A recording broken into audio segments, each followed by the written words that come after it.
All right, folks, it's time for Random Rush. You know what that means? I listen to Rush Limbaugh for 60 seconds randomly and I respond in 90. It is now 1:20, almost 1:23 p.m. Eastern Time. Corporations, and there's not an individual among us that Obama really can benefit from having, unless it's some Hollywood actor or what have you. But it really isn't complicated to explain why median income is falling. The complicated part is convincing people to support changing the modern day arrangement that government has with the economy. Government's just taking too much of it. It's growing too big. It doesn't produce anything. And the pie, where everybody's competing for their piece, is shrinking. It's that simple. And until we elect somebody that's going to purposely reduce government's role in the private sector and downsize the government, get it out of people's way, we're not going to have median income rising, and we're not going to have the middle class growing. It's that simple. Quick time out. We'll be back much more right after this again, as always. Don't go away.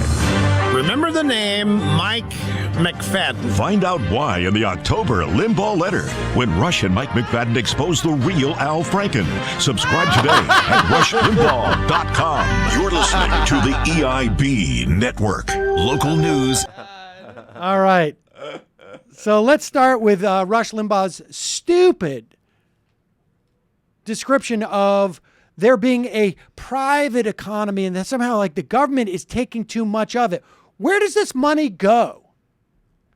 I mean, aside from the fact that we have marginal tax rates half of what they were when Reagan got into office, where is it that this money goes? That Rush Limbaugh thinks that the government's taking too much money. And where does it go? It goes back into the economy.